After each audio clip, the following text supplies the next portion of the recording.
കൂട്ടുകാരി വിവേകിന്റെ കൊടും ചതി, അനഘയും സഹോദരിമാരും വൻ ആപത്തിൽ. അതേ പ്രേക്ഷകരെ നമ്മുടെ പഞ്ചാഗ്നിയിൽ നമ്മൾ കാണുവാൻ സാധിക്കുന്നുണ്ട്. ആ ഒരു കല്യാണത്തിന് ശേഷം ആ ചേച്ചി അമൃതയെ ഒറ്റപ്പെടുത്തി നമ്മുടെ സഹോദരിമാർ ഒരു ലെറ്ററൊക്കെ എഴുതി വെച്ചിട്ട് അവിടെ നിന്ന് മുങ്ങാൻ പ്ലാൻ ആക്കുന്നുണ്ട്. നമ്മുടെ വിവേകിൻ്റെ അടുത്തോട്ടാണ് പോകുന്നത്. വിവേക് ആരാണെന്നോ എന്താണെന്നോ പോലും അനഘയ്ക്ക് നേരെ ചൊവ്വ അറിയത്തില്ല. ആ ഒരു ഹോസ്പിറ്റലിൽ വെച്ച് കണ്ട പരിചയം മാത്രം.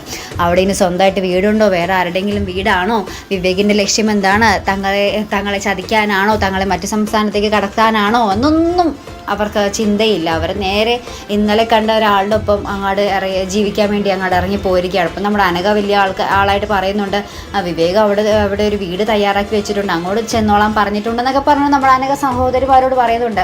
അപ്പോൾ സഹോദരിമാർ പറയുന്നുണ്ട്, അയ്യോ അവിടെ ചെന്നിട്ട് ഫ്രീ ആയിട്ട് എങ്ങനെ താമസിക്കുക. അപ്പം നമ്മുടെ അനഘ പറയുന്നുണ്ട്, വാടക കൊടുത്തിട്ട് മതി എന്നൊക്കെ പറഞ്ഞ് മുട്ടൻ പ്ലാനിങ് ആണ്. ശേഷം ലെറ്ററൊക്കെ എഴുതി അവർ പോകുന്നൊരു രംഗം. അവിടെ ചെല്ലുമ്പോഴാണ് നമ്മുടെ വിവേകിൻ്റെ ആ ഒരു തനി നിറം മനസ്സിലാക്കാൻ സാധിക്കുന്നത്.